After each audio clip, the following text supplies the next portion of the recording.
I want to shout out an awesome comment I read from last week's episode from the Upside Down Brick, as they give their opinion on a very controversial topic.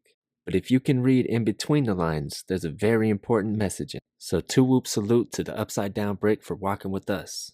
This was not a paid advertisement for the Cali Brick Clique, but keep on hitting us with these awesome comments. Like in my latest live show, can you please not talk about it because we won't have until August. Like I know, dude, I'm really excited. I'm not the Harry Potter head here. Claire will do that one. In 5, 4. Welcome back to Cali Brick Clique. This is episode 71. We are here with the usual suspects: Shy, Ninja, all the good stuff. We don't need to, dilly-dally. Yeah. And then with our special guest, Johanna from HighTeaToys. Hello.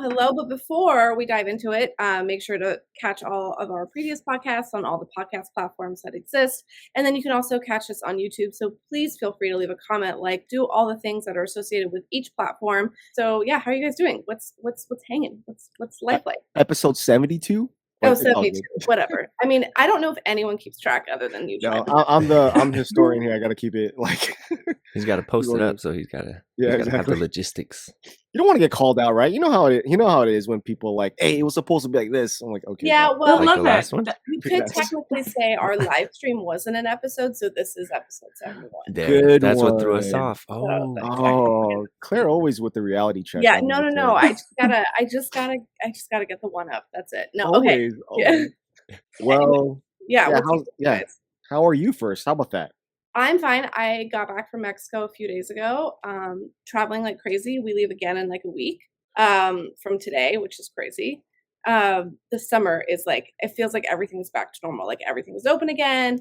All the weddings that were put off from 2 years ago are back on. And and so it's just lots of things left and right. And then Chicago is coming up, so we're getting that. Yeah, that's really exciting. And I've noticed that the UK is also having some LEGO conventions recently that you were posting about, seeming like you had the time of your life. It was awesome. Yeah, how was that? Was that the first in person? I know you've met up with a couple people here and there and gone to Legoland and stuff. But was that the first larger scale thing?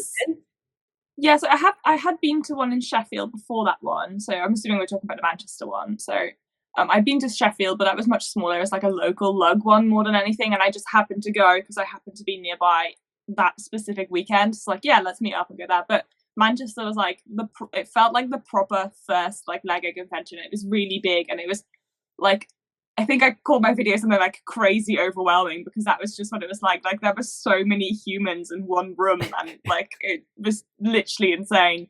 But it was really good. It was so nice to meet some of the Monarch and Zan and Thomas and yeah, it was so cool. I don't know if I should have gone tech instead, but yeah, it was so good.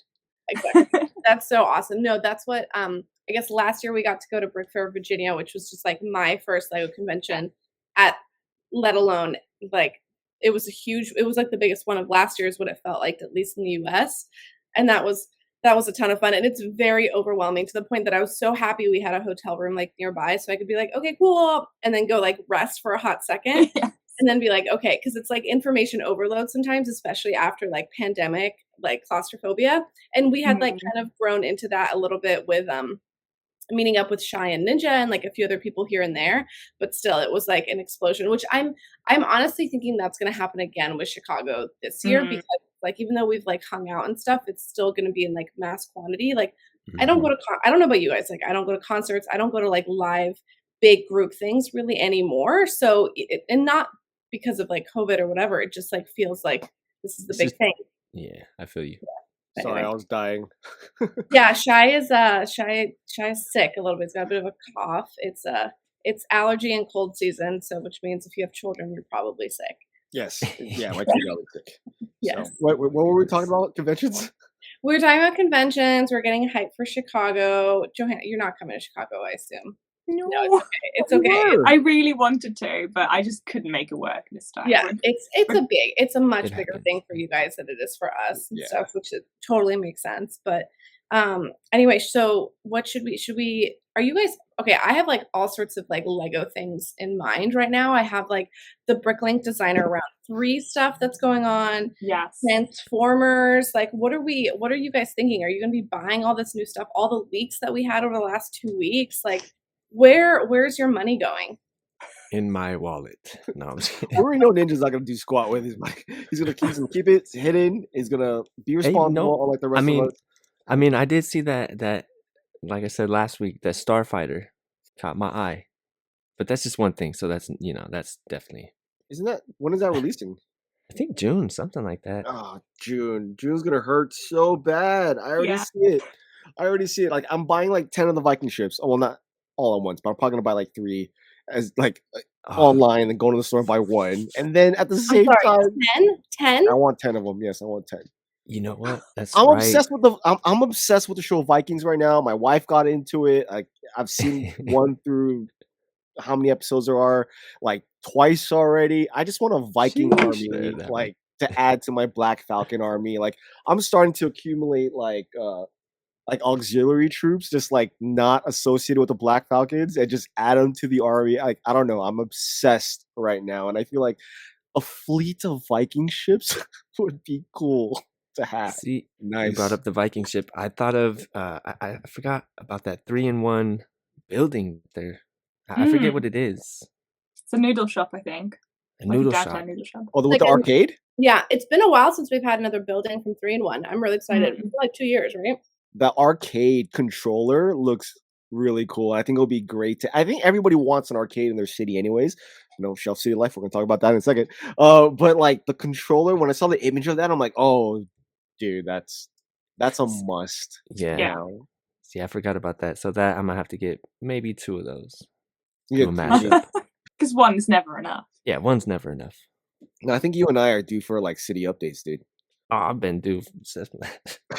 You haven't shown yours about your little town in like how long? Years. Actually, I was just watching the short that I put out. It's like maybe I should update. That's an old layout. Exactly. Like I haven't done squat do better, Ninja. But before we get into the city talk, Transformers, anyone? Roll out. Yeah, I'm definitely. No, you don't want. I'm like, there's like no discussion. That's a like day one super excited about. I didn't realize it transformed. I thought it was just robot form. And, I mean, how do you feel about... They can't make a transformer without it transforming, surely. That would be some sort of crime. I mean, I've seen it before. I'm like, wow. It doesn't even transform, but... I don't know. Like, that's a tough one. I'm amazed that Hasbro has partnered with Lego for this. I did not expect that in a million years to ever happen, being, 2 giant toy companies partnering up. I mean, it opens the door for so many cool things if they can work together. I guess they can realize that, like, look, Lego's their own thing. Hasbro controls everything else. Yeah. They're never, although competing for the same market, that's like, if you want one or the other, you're going to go to one or the other. Like, might as well, like, cash in on this cow. Like, it's cool. And I think the choice of, like, which Optimus Prime was smart to use. Like, I know a lot of kids won't really relate to this. This is definitely an 18-plus creator thing, so more for the millennial and above to enjoy. Like, it's definitely off the cartoon, not off the movies. And also represents the toy itself, like the actual Optimus Prime toy, as opposed to, like, the actual movie where they can move around. I know the knees don't move, which kind of sucks, but like, you can only pick your battles when making this into a brick built form. And I think Lego, based on the videos I've seen so far, it looks really good. And I don't know which one I'm going to display it as. I'm intentionally like not like really looking at any videos and stuff. I really want that to be like a very fresh surprise, like going into it. And like, same with like Harry Potter stuff. Like, I'm really excited for this Harry Potter wave. I think there's like, it's interesting, like, there's definitely an opportunity to buy, like, more than one of those sets and do all sorts of, like, mocks with it. So that's right. I'm really excited. Anyway, Johanna, this is your transition into Harry Potter, and this is your platform. So smooth, Claire. Yeah, no. This is your platform to, like, be super excited and if you guys didn't know, this is how someone started. I think you started off your channel doing Harry Potter stuff, right? Yeah. I made a very famous video, well, famous between quote marks, obviously, where I was like, I'm only going to focus on Harry Potter because, you know, if I branch out, it's a dangerous slippery slope. And then I branched out, and it turn out to be quite a dangerous slippery slope. But it's joyous at the same time. So no, I'm obviously super hyped because being in the UK, we do get those sets on June 1st, and I'm sorry, but I am going off on like an excitement thing because it is just one of the best Harry Potter waves, especially since I've been into it. I am, like, as we probably will touch on later more, considering I don't have that much room in my city, like I need buildings because I love buildings, and I need to prioritize sets, and this wave has just come with amazing figures and amazing buildings, and I'm so hyped. So I'm like, Grimmauld Place is like number one needed right now. It's so good. It's like one of the number one like mocked things, I think. And so, which is like interesting to see it kind of manifesting it into the Lego sets. Like, it's like so many things that people have like dreamt about. This is how Legos, and everyone's always been curious, being like, what is Lego going to do? This is it. Which is especially because obviously when you're mocking, you're not tied to any kind of technically not tied to any kind of budget, any kind of restraints. Whereas obviously with Lego, it has to fit in certain like price brackets and all kind of that stuff. So it's really cool to see what they created. And though I do feel like Grimmauld Place maybe is tiny bit sparse, I obviously made certain decisions just to make it like fit in that price bracket. And you know, I'm probably gonna get two because why wouldn't I? Exactly. Right. Yeah, I'm leaning towards the same thing. So when that comes out June 1st, are you just gonna like go ham and get the whole wave? Are you gonna get a couple things? Like, what do you do? I will be tempted for sure, but I am also a massive cheapskate, and budget is always difficult. So I am probably gonna get I'm definitely gonna get Grimmauld Place and a Stripping Shack probably, but and I'm sure there'll be one or two purchases that like I just get swept up in the excitement. But for the Harry Potter stuff, I'm going to wait for it with a few of them because inevitably we're going to see them hit stores and get on offers. And also knowing that this is the wave that we're going to see on Black Friday this year, I know this is the wave that will have good discounts. So yeah, I'm trying to be strategic, but also because there's so much in the city wave that I like all the vegetable stores. Like there is just so much coming out in June. The vegetable stores are so cute. Yeah. Okay, sometimes that you just said you're gonna wait till Black Friday to get the rest of this. Hey, I'm I'm just saying there's so much stuff, so I'm gonna have to prioritize, and because I want duplicates of things as well. So I think some things will go on offer obviously before Black Friday, but I do think that quite a lot of this stuff will eventually be in that Black Friday sale. And it's like none of them are really like exclusive, so no, they're not going anywhere. It's okay to wait. Exactly. I mean, it's going to be really difficult because let's be honest, I'm sure all of you have been in that line on release day. There is so much hype. It's like really infectious, and like when you turn on like all your Instagram or whatever, so it's really easy to get swept up in it. But I've always found like at the end of the day, like it's me paying for it. So there is a line that I need to make sure that I'm comfortable with spending, because I don't really want to come away going like, oh my gosh, like this is painful. Buyer's remorse. So, it's enjoyment as well, I guess. Sounds so boring. No, you sound responsible. I know. I don't know who that is. I think some imposter is there. Well, I love that we're having like a conversation about like moderation, and your minifig wall is right behind you. Like, are those minifigs? Yeah. I have to be honest though. A lot of those has been kindly contributed to me from Bronx, so he has helped me build this wall. That's very, very cool. So if anyone hasn't checked out Johanna's channel, please go do yourself a favor and be sure to see what I find to be one of the most genuinely joyous YouTube Lego accounts that exist. Very much so a passion project that's manifested itself into this beast of its own in terms of your space, and it's now what you sink in time and money into. But I still think you have this excitement that is youthful in such a wonderful way that you've kept since your first videos, which has been really heartwarming and also very, in my opinion, successful on your behalf, because honestly, something that people look for in YouTube content is relatability and being genuine. And then I think like also like suicide on YouTube is by being disingenuous, and you what I would think is being yourself online and showing your excitement of this Lego and getting into the hobby has been, you know, just really fun to like be part of and watch. And you know, I would congratulate you on maintaining that consistency in terms of your joy of the hobby. And stop it, Claire. Like, I can't possibly bear more compliments. No, Too nice. No, but it's also like it doesn't strike me as like an intentional thing that you did, which is why it's like it's almost like so wonderful. It's like you're like, I'm just gonna like have fun and see like what happens here, and I'm just gonna like this hobby and share it and, you know, foster like my little community and stuff. And it's like it seems like it's been a very natural thing. Yeah, it was very much, part of it was conscious and part of it wasn't. It's just very much like I started mostly because I just wanted to document me going back into Lego, because I made some videos, like, don't worry guys, you can't find these now, not public, but I made some videos when I was a teenager, and I filmed some things for my like book reviews that I don't care about, but I filmed some videos about me going to school and things like that, which at the time were things I did every day, but now because I can watch them back, I'm like, oh, I'm so glad I did this, because I have a little like piece of my life that I can't relive that I can just rewatch. Yeah. So I thought if I start a YouTube channel, I get to have that journey, so I can in a few years' time go, oh look, see what my room used to look like.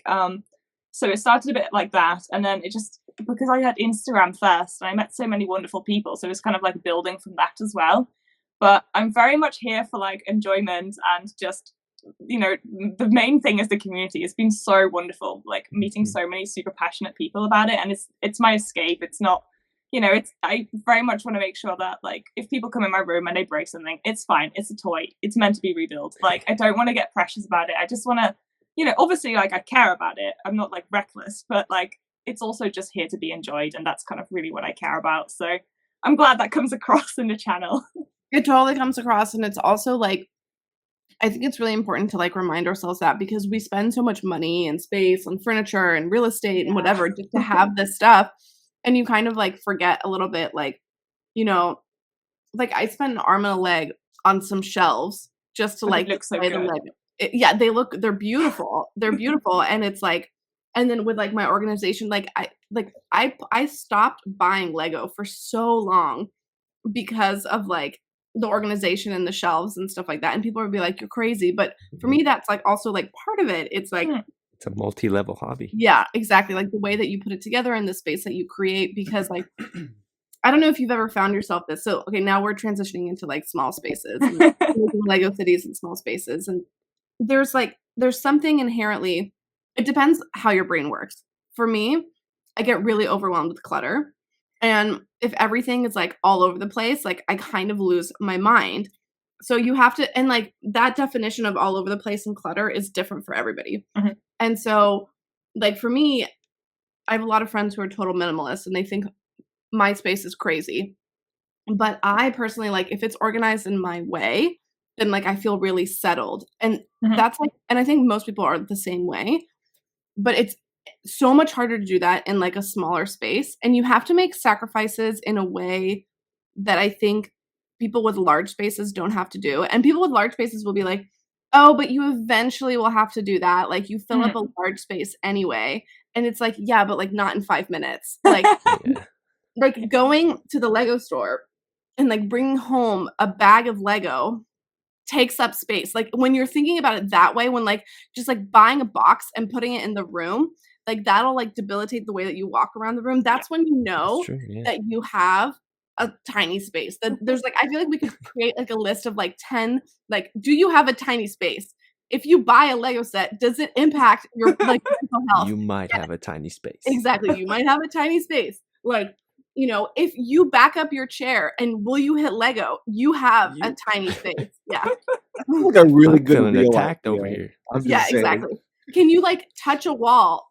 Touch two walls at the same time. Yeah, exactly. Okay, we don't need any more clarifications. Walls, you're in a prison cell. Yeah. Anyway, so Ninja's cutting me off, but you know what I mean. Anyway, so I think that like, I think that anyway, so Johanna, please tell us a bit about your tiny space and like just the development of it, because it's like, you know, one week you'll be like, I went to IKEA and I bought this shelf.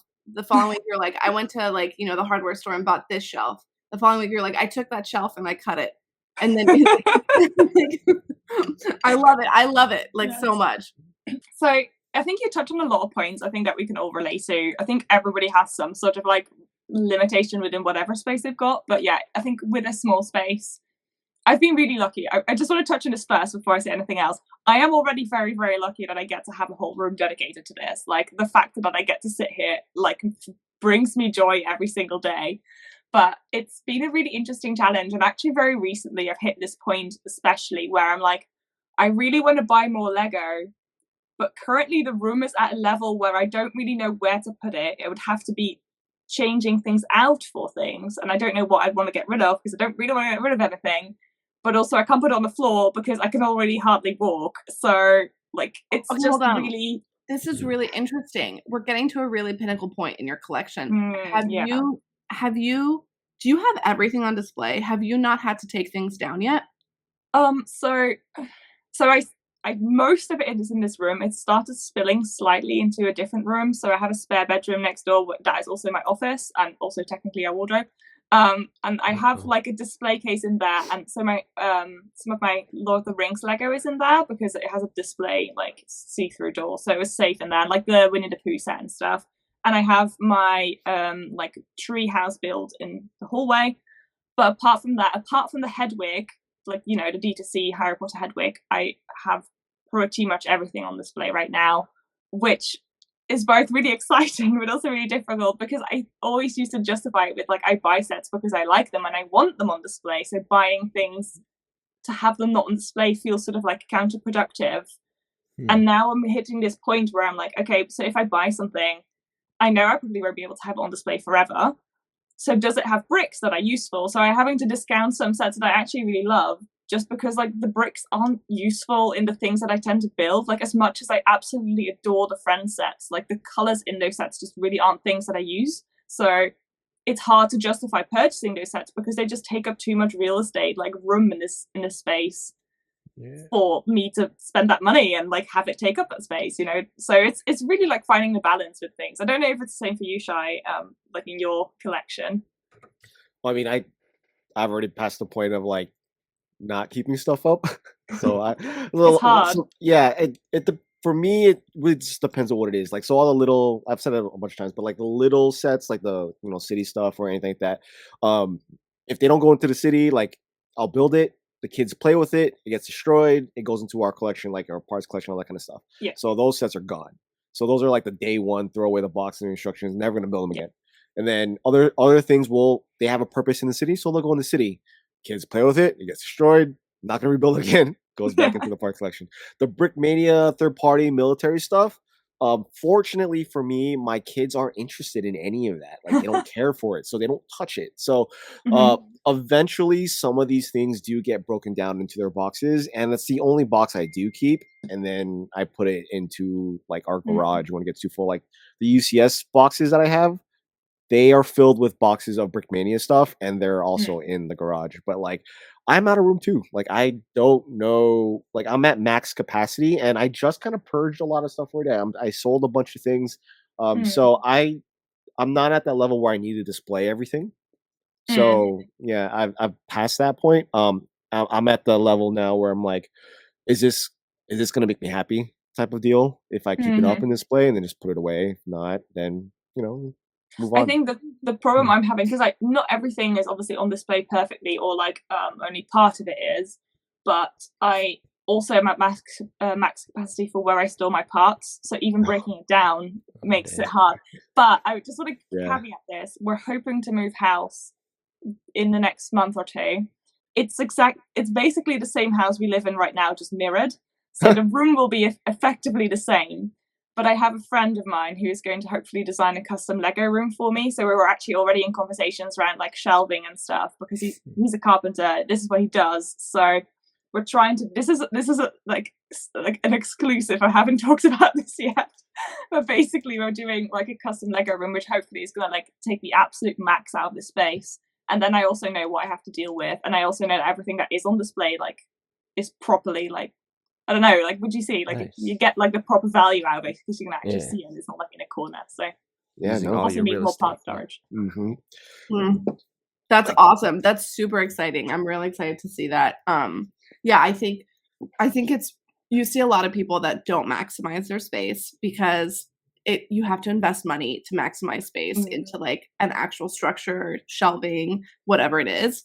So that's awesome that you're doing that, especially if you're moving. Is that like a more long-term thing, you think, or is that so like you feel more comfortable kind of doing that? I remember like when you were first buying furniture and stuff, you were like, I don't want to spend a lot. I don't know how long we're going to be here. It's just a rental. Like I can't like put things in the walls, like, so this is going to be a different situation. Yeah. So we're just basically buying the house that we've got, but not the one that we're living in, just basically down the road because we know it's nice and we don't really need much more space. We needed a garage and this one will have a garage. So we'll have a second attic for me to store things in, which is very, very dangerous. But it will be really good. So I'm really excited to be able to maximize space. Though I think at the moment I'm getting quite a lot of use out of this space because the new like design won't be ready for a little while because we have to collect parts and stuff for it and wood.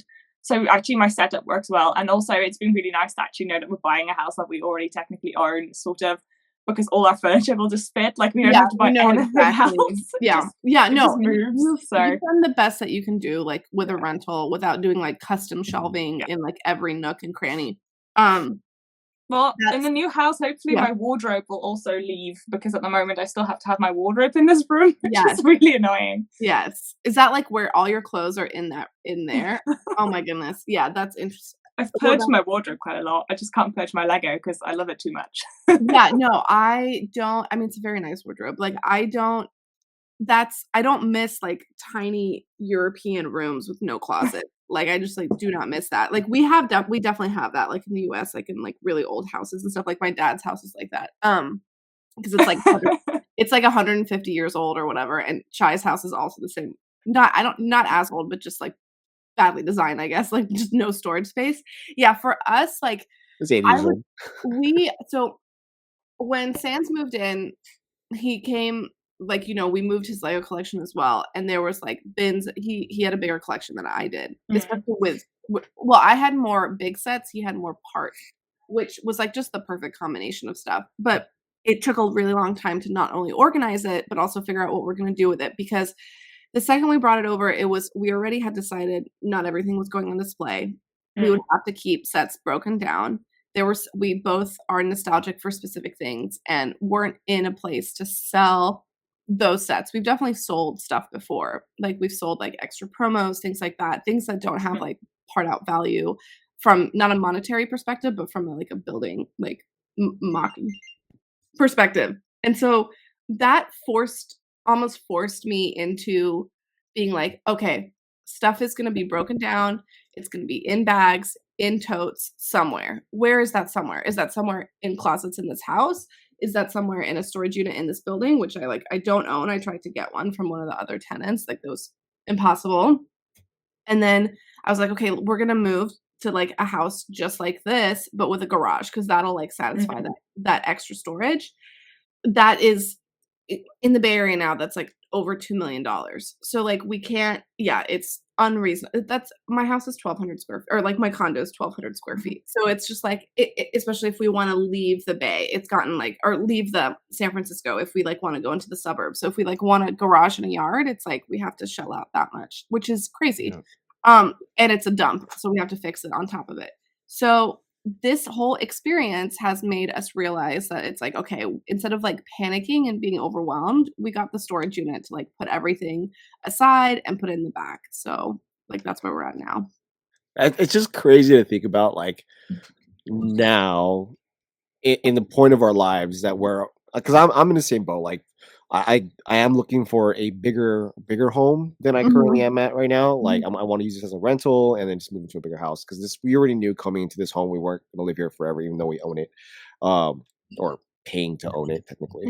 But like I've been like searching all these, the normal thing, Redfin, Zillow, all that kind of stuff, just to kind of gauge out where we want to live. And we found our dream home. We're like, oh, it's $2.5 million, and we're like, okay, but it has everything we want. But we're like, it's crazy when we have to think about, all right, where's the leg going to go? Like, okay, we have the room for us, we have the room for the kids, we have the room for my mom. Okay, so now which one's going to be the one for the office for the Lego? Like, we're thinking about purchasing property to house this.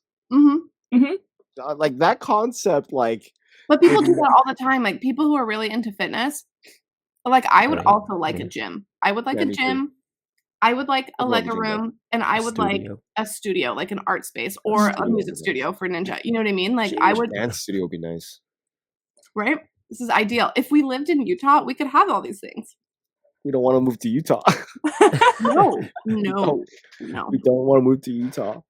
So, like, I don't know if a lot of other people like feel the same way, especially when they're kids. Like teenagers don't even think about this right now because they're like trying to just figure it out their lives at the point. But like now we're at the level where like, oh, dude, this is like full, and we all kind of dove really heavy into the hobby in the past 2-3 years. Yeah. If this is a lifetime commitment of purchasing and making videos and whatever, like what is this going to look like in 2035? Jabbo's basement? I don't know. Like, no. So Sans keeps going like, we can't be the guy who like opens up a box that's like, oh, I forgot I had these like 100 Chima sets or whatever. And so I'm like, okay, so to do that, we have to get like militant and organized now. So we've like labeled everything, numbered every box, Excel sheets up the wazoo with so many different, like, I'm like writing notes about it, like theme, year, everything, all the information so we can search really easily with it. It's a full-time job just organizing this Lego. Full-time. Like it's so absurd how much time it takes. It does sound like the dream, like the way you you're like building a Lego database. I'm like, this sounds awesome. This is what I need to do. It's great. It's totally great. It's really, and also something like I don't know. So that we took everything to the storage unit, and it's like, it's not even like halfway full. Like because we got like shelving for it, and it's like very efficient. And we're like, oh, we had a lot more than we realized. And even Sans was like, I thought I had a lot more Star Wars sets than I did. I was just going to say, you were saying how you felt like trying to buy property like with Lego room in mind. Like obviously we've been house hunting for like a little while, both before and after the pandemic, which was just a disheartening experience. But just having like the hobbies come up, and both myself, obviously I have the Lego, but Ben actually is really into scooter riding, like the stunt scooters, the manual ones. So he has a lot of those parts. It's also his job, so he has loads of like parts that he gets from his job. So he needed some space as well, and I obviously already have a room. So we're like, okay, so we need technically we also both work from home, so also both need an office now. So all of a sudden, like you're looking at such a big house, even though like not the salary to match getting a mortgage for that. Yeah, and you really like need it, like you'd have been crazy. You feel crazy. All my friends are like, I don't understand. There's two of you. You guys like should have more than enough space there. And I'm like, you throw everything away. Like they're like, these are friends that don't have hobbies, don't have stuff. Like they're like so proud that they have 10 clothes in their closet. I'm like, we are just not the same people. Like at all. Having stuff is who I am. And also, yeah, me too. I also think, by the way, like I think minimalists are so judgmental, and they like preach their crap on maximalists all the time. They're like, you're the problem. Really, it's not big corporations that are throwing away tons of stuff into the waste. We're the problem. Like, come on, just the way that your office probably doesn't recycle is way bigger than what I do or don't do. And at least where I live, and I don't know what it is about you guys, but like there's a lot of minimalist like trend that's happening. And also it's a very judgmental place in general. So it's like, if you don't like believe the dogma of the masses, like you're like something weird, which is, it's just awful. It's anyway. Well, Claire wants to move sooner rather than later. She's definitely over it. So, I mean, I get it. I'm almost there. But you know, like finding a new place to live isn't easy. Especially now, and like all the new construction that are popping up everywhere. It's like, who's gonna be able to afford that? Like didn't they tell you won the lottery? Oh yeah. Like all these new homes are being built up all over on the outskirts of LA County, on the outskirts, not in LA proper, like on the outskirts and the suburbs, are ridiculously priced for what they are, and they're all cookie cutter homes that are not necessarily unique and have any character or anything like that. They're just they're awful. They're so awful. They're so awful, and they're built so fast. And it's like concerning because there is a supply chain issue. So you're like, well, what are you doing? What corners are you cutting? And it's like, I don't know. It's not great. You don't want to know. No, so like it's really interesting, and this is like a global situation, and it's like really interesting. So our generation, this millennial generation, is finally coming to a point where the majority of people can finally really start to really purchase houses. So, there's this actually the biggest portion of our population now is going to try to buy houses. It has been trying to buy houses the last like 3-4 years, which is why it's like booming like crazy. But our generation has also lived through 2 construction deficits. So, or recessions is like the better word of it. So like in 2008 and now there have been basically like 2-3 year chunks where stuff isn't being built. So there's a shortage of housing and there's an increase in people who can afford to buy it now for the first time. And then with the push of like the pandemic and lifestyle changes and jobs being able to be remote, and then also big tech companies saying that they're going to pay California salaries no matter where you live in the US, people are going to be moving to like it's like state tax free like areas. And so I don't know like how other companies globally are doing it, but I know for sure that construction situation and the millennial like population, that is a global issue. And so this is like happening everywhere, that there's like not enough housing and there's too many people. It's insane. I don't know. And not necessarily salaries that keep up with it, because even though we're technically the generation that's earned the most out of any generation so far, inflation has been quicker, so we're still behind. Inflation has been quicker, and we also graduated university and got into the working force during a recession, which over the lifetime has proven if you graduate during a recession, you will collectively make less money than someone who graduates during like post a recession. And so that might be like the minutia of the millennial generation, but like at least for Shy and I, who graduated in 2008, like I had to go to graduate school. Like there were no jobs. Like I went internationally to work because 40% of the architects were laid off in San Francisco in 2008. It doesn't add up. Like the math doesn't add up. And then also, at least in the US, it's also the generation with the biggest amount of debt because of education. And so it's just this like weird, bad combination of stuff. But there's also people with like a ton of money. There's people who have made really, really good money, and they're frustrated with the housing market. So they just are like, they'll look for 2 years and then they're sick and tired of it. They overpay like crazy at the end because they're like, they lose sight of like the long-term accrued debt of a mortgage and property taxes. And so it's just like, anyway, I can like, but you're not at all frustrated and you're doing totally fine. Yeah. I'm doing totally fine. For me, my personal issue is the fact that like, I've already like accepted that the Bay Area doesn't have, like, I'm not financially structured to live in the Bay Area in the way that I want to live. I can absolutely live here, but with like a more minimalist approach to my life. I don't want to do that. And so like, if I don't want to do that, I can't live here. So like, that's like a very like rational way of thinking about stuff.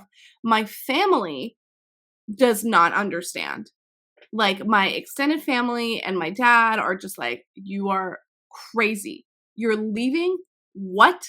Because they're refugees, right? In their eyes, they came here from God knows where. I mean, I know where, but like they came here and like worked their asses off to like make a life.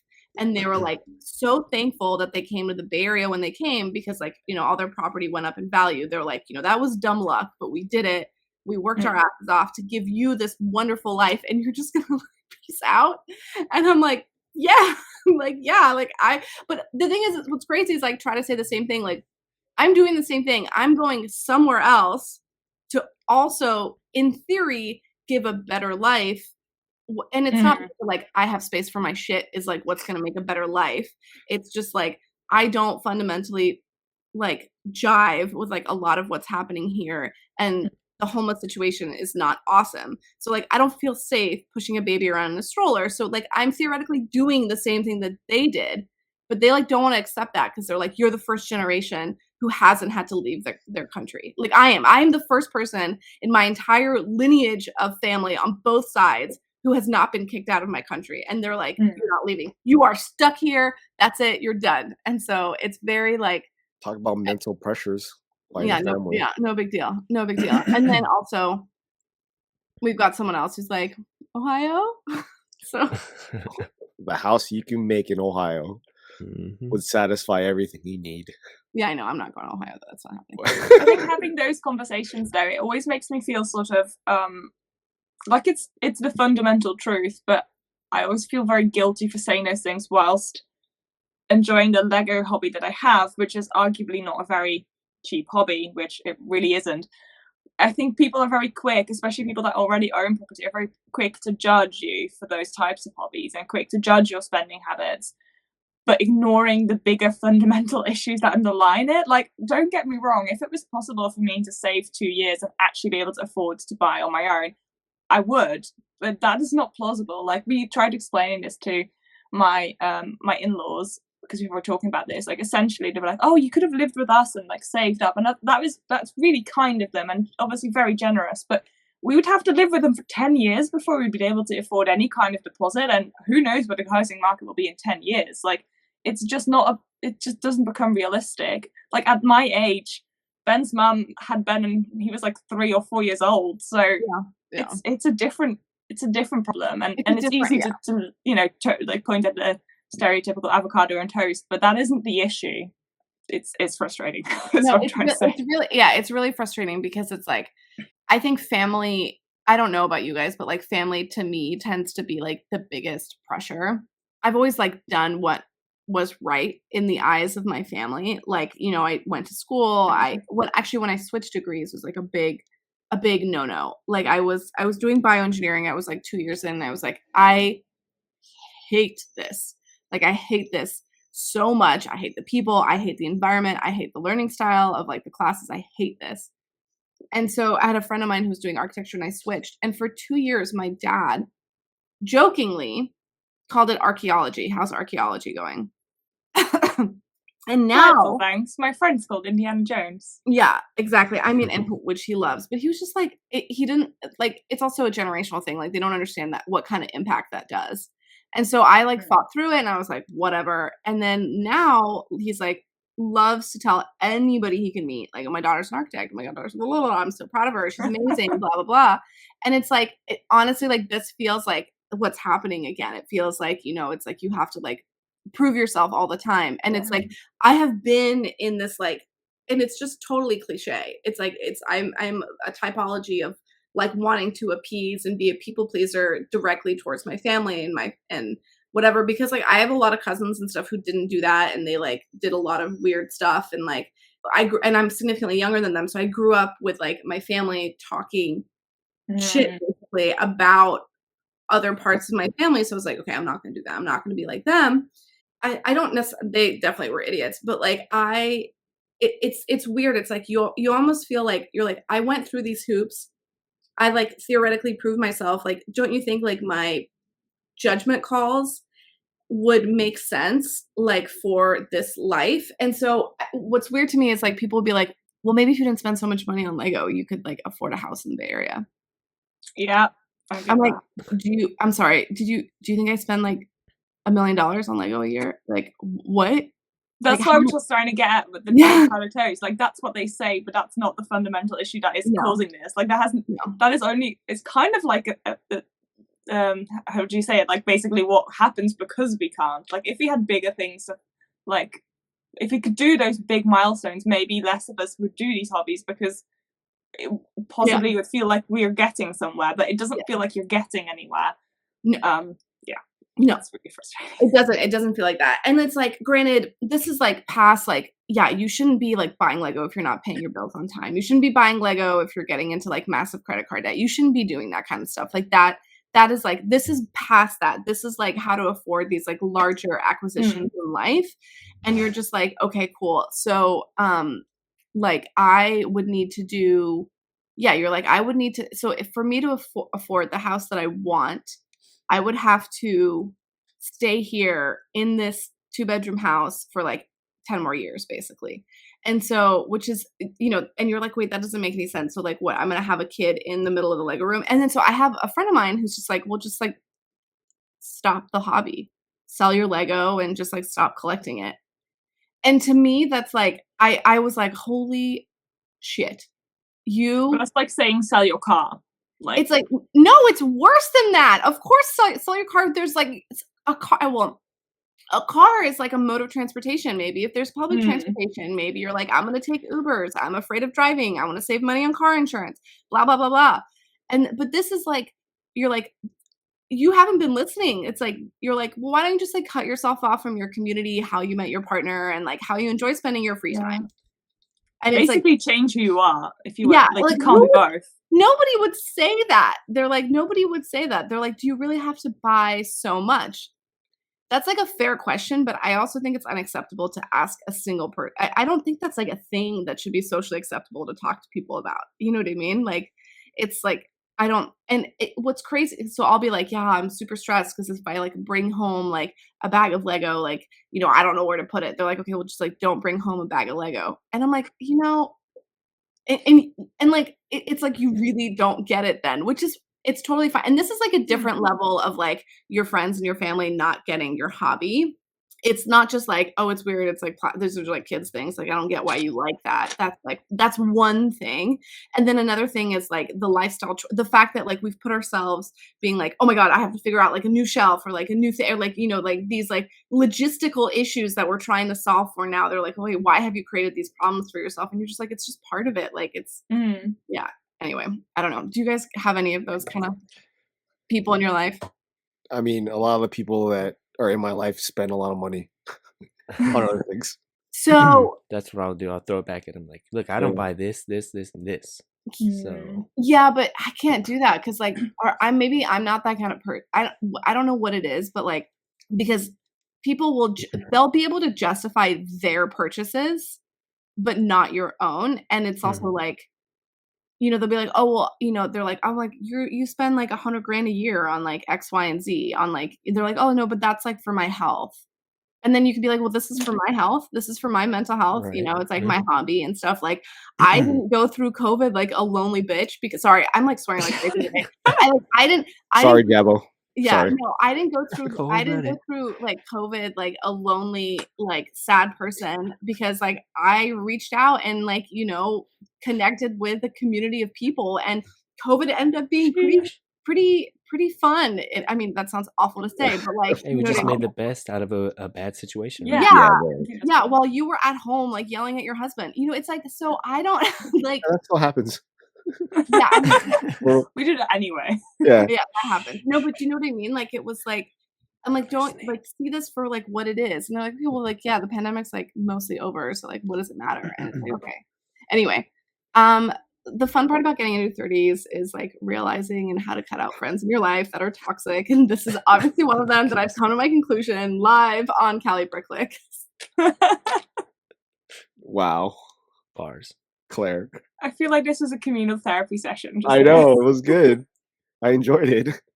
It's just, I'm so frustrated by like, you know, it's one thing to get like weird YouTube judgment of being like, I wish I could afford that. Like I still live with my parents. How old are you? 13. Okay, well, don't worry. You'll be able to afford it if you just like, just get good grades or whatever. Just like do something, you know? And then like, that's one thing. And then it's like another thing entirely for like, you know, your life and like the things that you want to do or like people to like judge you from your it's just a weird feeling to get judged in your 30s, I think. I don't know how we came to this, but it's basically like tiny rooms are people who are like forced in this like constraint and like trying to figure out like how to enjoy life and this hobby to the fullest. And there's like literally walls like coming in on us and you constantly are trying to have to reorganize, reshuffle, whether that's like decisions with friends, putting Lego sets in like storage, whatever it is. It's like as like in a tiny space, you're constantly making these decisions. It's not just like I go to the Lego store, I build it, it goes on the shelf, done, boom, boom, pow. You know, it's like it's a lot more enhancing and enjoying it, adding to cities. And I have to say, everybody, even though they're not into Lego, because actually none of my family or friends are into Lego, obviously apart from the community I've met. But when they do come in here, that like the look on their face, obviously it's like not like they want it themselves, but it's like going into a museum that you're really impressed by. Like they love it. They love seeing what it is. Yeah, same here. Yeah. But like I've like stopped inviting people over because we had like tubs of stuff everywhere. Like that's the stuff that went into storage. It was just like stacks and stacks of bins. I was like, yeah, no, we're not having people over. Like this is. Maybe I was ashamed. Maybe I was putting my own shit on. When your whole room is like perfectly organized and everything, and it's all ready, then I'm sure they'll love it. Yeah, but then they're gonna come touch stuff, and you're like, get out. I'm like, I don't mind if people touch stuff. I don't mind. I said this to Shy earlier. It's like basically if something breaks, I'll just rebuild it. It's fine. I don't mind that. Yeah, like it's fine. Like stuff break. That's okay. I don't know why. Like, so we just got a cleaning lady, which has been like the best thing ever because like it's awesome. But I keep telling her like, just don't worry about the Lego. Like, don't dust the Lego.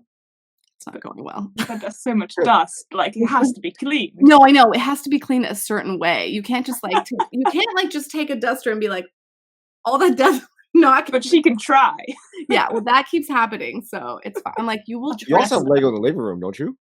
Yeah, I'm like, you will charge me too much money if you know how to clean this thing. It takes too long. Like, just give it.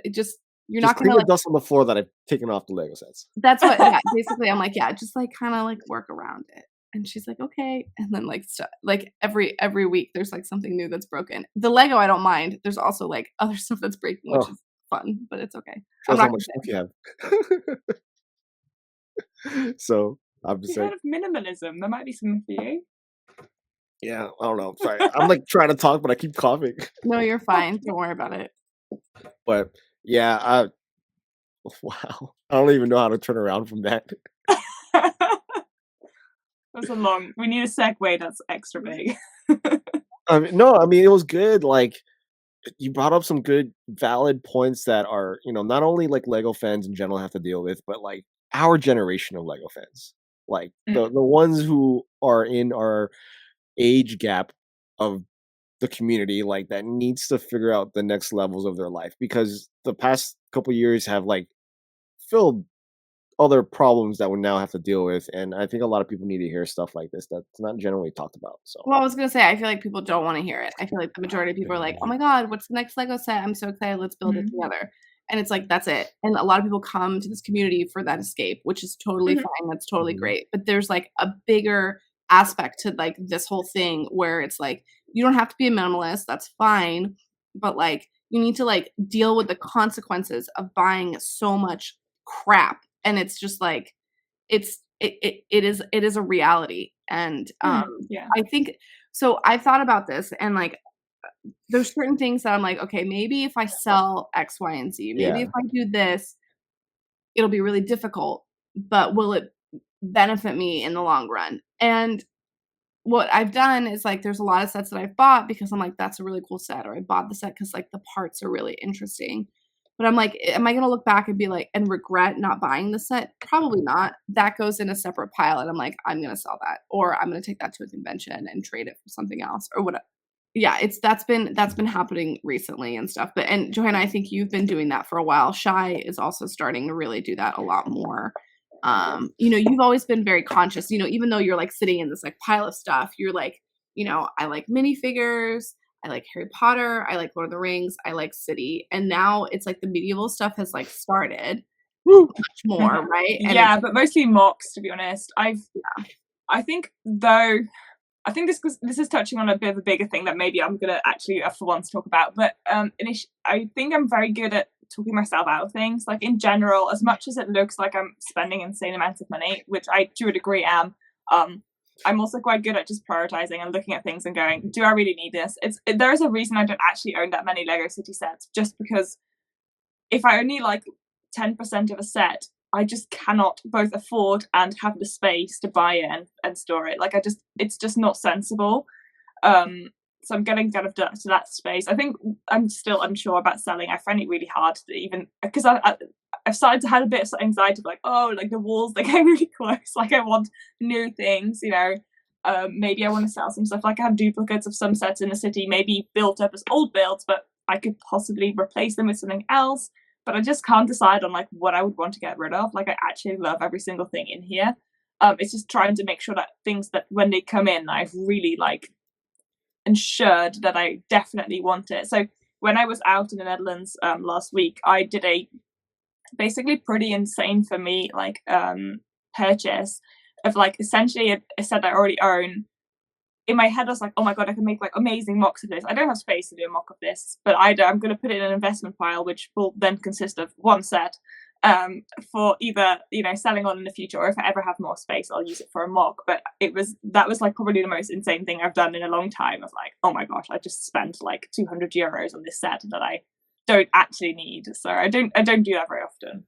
No, I feel like that's been pretty obvious though. I know you said you haven't like really talked about, but even in like the way that you like talk about sets, you'll be like, no, yes, no, yes. And like just that like thought process, I think you've always been like relatively discerning. Yeah, no, I would never in my head be like, oh yeah, HighTeaToys. Yeah, she's like bonkers and spends so much.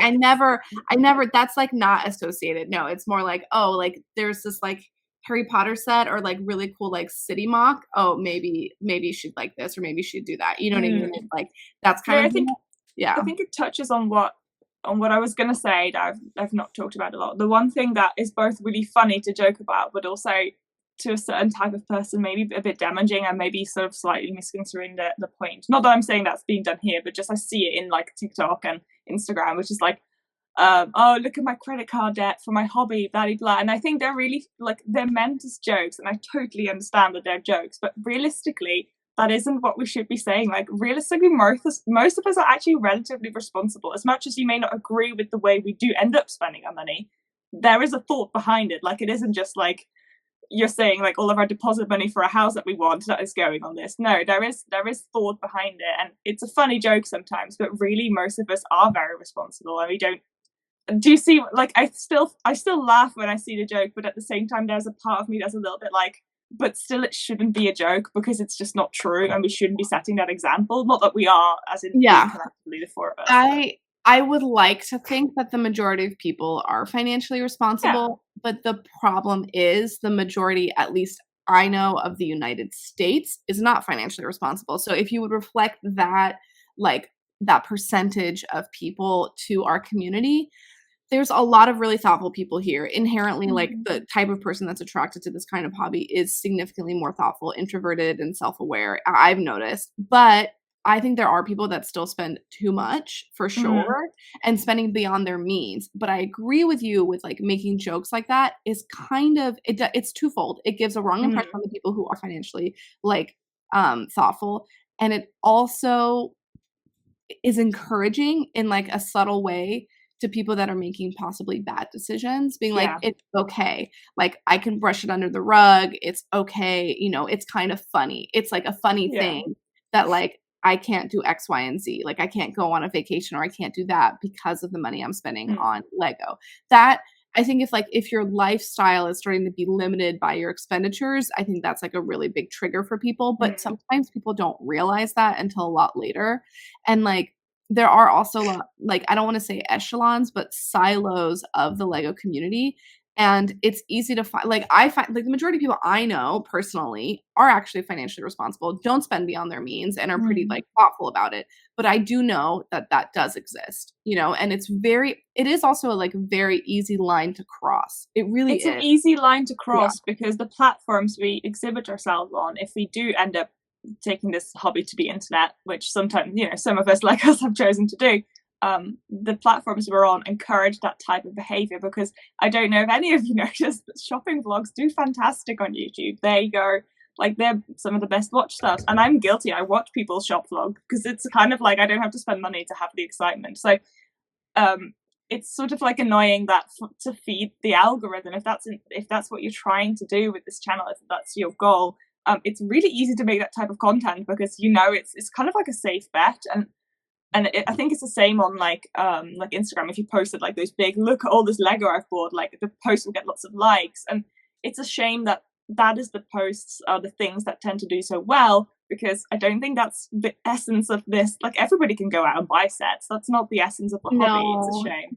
It's like a guilty pleasure. Like, I remember, like, I was like, hauls are the same thing. I was like hesitant for so long to do a haul video. I was like, no, it's like fundamentally like it's perpetuating something that like I don't want to do. And Shy was like, just do it. And then I did it, and it was like the best performing video I ever had at that time. And then you're like, and then you get excited because you're like, ooh, views. And then so like I started showing more of it. And then I was like, and then it's like a crutch almost. It's like they're so easy to do. They're like not complicated to do. And you're like, and so it's like a hard thing. We've definitely talked about it a lot on this channel before. It's like, how do you like waver in between doing like genuine content that you believe in a way that, from a moral perspective, like this would be within that parameter.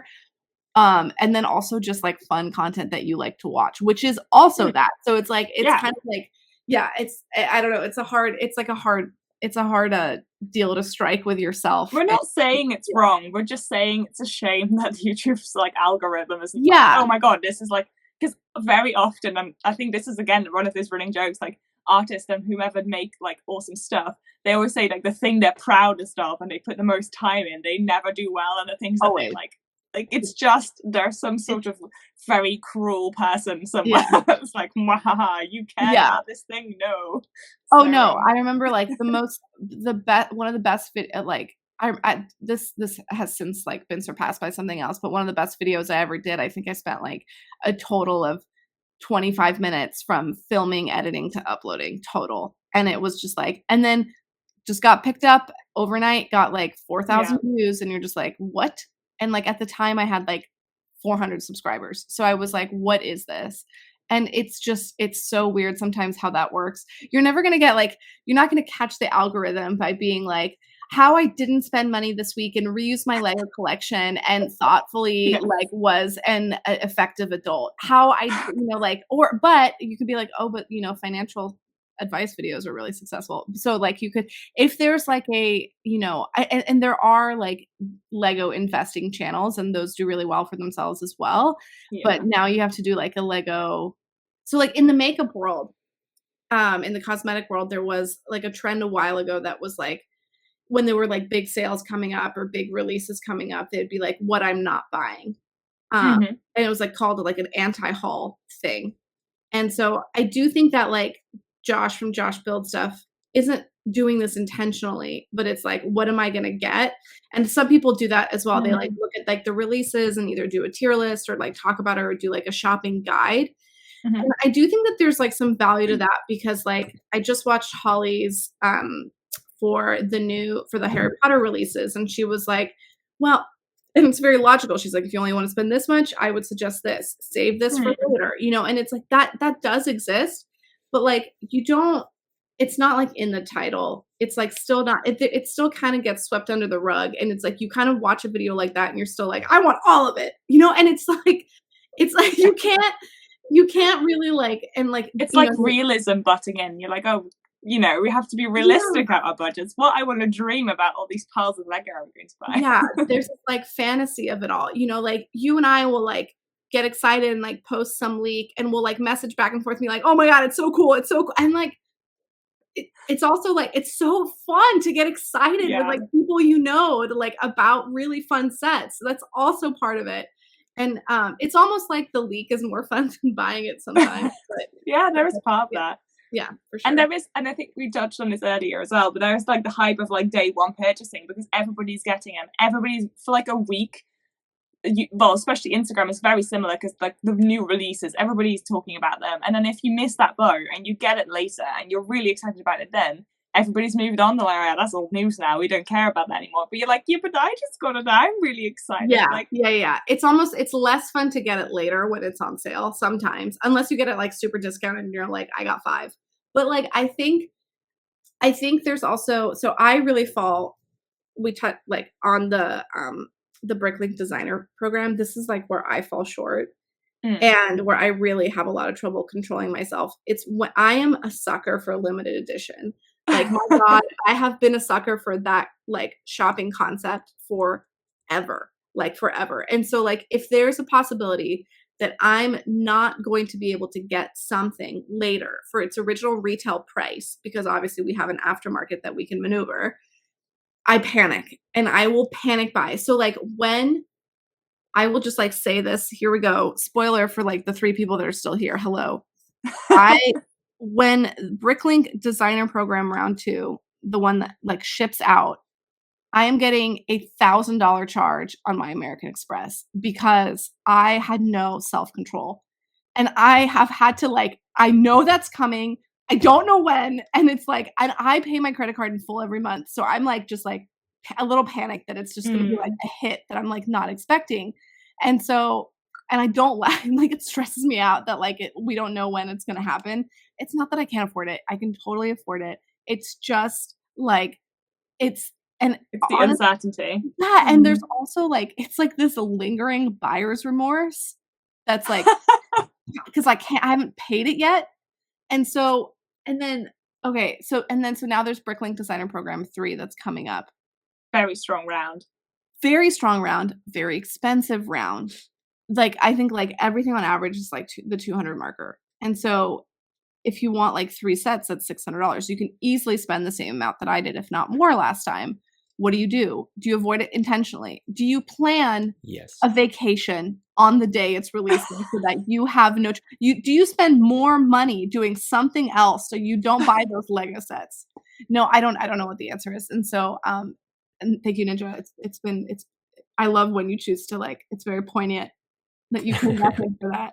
Just right there through the heart. Yeah, exactly. No, it's Ignore it. You just ignore it. And it's like, am I crazy about any of the sets? A couple of them. The diner's pretty cool. Sans wants the like construction modular thing because he's like, it's a modular. We have to have it. Yeah. And station. I need the station. I think the station is so cool. That's the most expensive one. I think the Exploratorium looks like hot garbage. So, yeah. So, I mean, it just, yeah, I like steampunk stuff and I don't like that. But yeah, I was sorry, you just said that. I was like, I've been exactly the same. Like, I love steampunk and I'm just so sad I don't like that thing because I feel like it's my only chance to get a steampunk Lego set and it's not what I want. It's not. And I like what I don't understand about it is like I'm looking at it being like I should like this, but I don't. Yeah. It's just hot garbage is a good way to describe it, which I don't mean to be disrespectful to whomever designed it. Like, it's very ingenious. There is just too much. Like, it doesn't feel like a cohesive piece. Like, I don't know. No, there's no focal point. No, I don't know. Nowhere for the eye to rest. Yeah, there's nothing. It's just like it's too all over the place. Yeah, I think that good though. So you don't have to buy it. Yeah, it's fantastic. There you go. I do think the best. I don't know. I go back and forth. I think the best steampunk set is the Lego Movie, the ship. The one from the first one. Yeah, Metal Bits. Yeah, yeah, that's on my wanted list. That's a fantastic. Goes for a lot. Yes. So it's like, so I have like, yes, I have that one. So should I sell that one to get something else that I want? No, like you hold on to it like a gremlin, like just like keeping hold of it. But yeah, anyway, so let's see what happens. Bricklink Designer Program. Catch up with me next week, and we'll see where we're at. I have an appointment at the time it releases and I'm like terrified I'll miss the station, so I'm gonna have to like line up 2 people that can like as backup. Yeah, you're probably gonna have 2. Yeah, May 17th. Now you're gonna have two stations. How annoying. I don't. How long is your appointment? Because I'm really curious because it's like, so if you're like,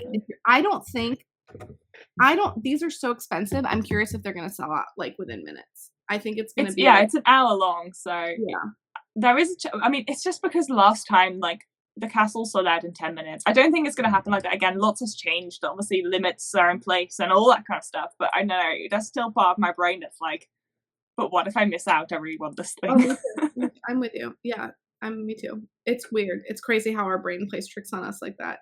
We'll just have like a 2-hour conversation about buying less and how being financially responsible, and we're like, I find these Bricklink Designer Program ones really useful though, because the way I approach them is, yes, they take the charge of your credit card when you buy it, but because you get it back because you only pay when it ships. So then I have like at least 3 quarters of a year to save the money up for it. So then by the time the charge comes, I have the money sitting there ready. So it kind of feels like a gift. That's like the responsible way of thinking about it though. But are you really going to be planning that I'm going to spend $1,000 like a year from now for the majority I have like of us, the money. no. Like at this point, I've finished like paying for the windmill that I'm still waiting for the charge to come out of. So the money is there now. Like I've so you're saved up. That's a really good way of thinking about it. I'm always like, I don't know what's gonna happen. I don't like. I'm always like, I'm so panicked about that. You know, like I'm always like worst case scenario, like doomsday. Like, will like dollar not be valuable, and like, will like, should I have been investing in Ethereum? You know, just like I'm very like panicky about that. Like, I really don't like debt. Like, I have like almost like a paranoia about it, and so like, I'm just. What the thing is, it's like it's going on a credit card, and then I have 28 days to like pay it off. It's not like it's like I'm like for some reason in my head I've like gotten it in my head that it's gonna like debit out of my checking account for some reason, and that's not happening. And I don't know why that's in my brain, that it's just going to be like out of my account. And it's, yeah, and it's definitely, I'll work on that, guys. Thank you for coming to my therapy session. It's okay. We'll send you the invoice later. No, but that's two ways to look at the problem at hand. I mean, one is preparing yourself for the inevitable charge, and the other is it's already charged. Like those are both very healthy way of attacking your debt. Yeah, for sure. I'm like, the money's gone. You're done. Yeah. It technically is gone. It's not because you're paying it later doesn't mean that it's not owed. Yeah. My worst way of paying for anything is when you get the thing, but then you have to pay it off after. Like I know that they give you that credit option for a lot of things. Like, you know, PayPal's really trying to push it on me. But I'm like, dude, you're gonna get all the endorphins when you get it, and then you still have to pay for it for 3 months. It's the worst, like it's the worst scenario out of anything. Like if you can't have it for 3 months, there is exceptions to this. I totally appreciate it, but like it's worse because that's gonna feel even worse to pay that off because you already have it and it's already not shiny new anymore. So it's like a car payment. Like a car payment, I don't know why it's like the worst out of all of them, because it's like cars don't accrue value. And so you're just like paying this thing that's like sinking. The second you drive it off the lot, it's like garbage. And then like I don't know why it feels different than like a house payment for some reason. Cause you're like, okay, I'm putting this is like, it's because of depleting in value.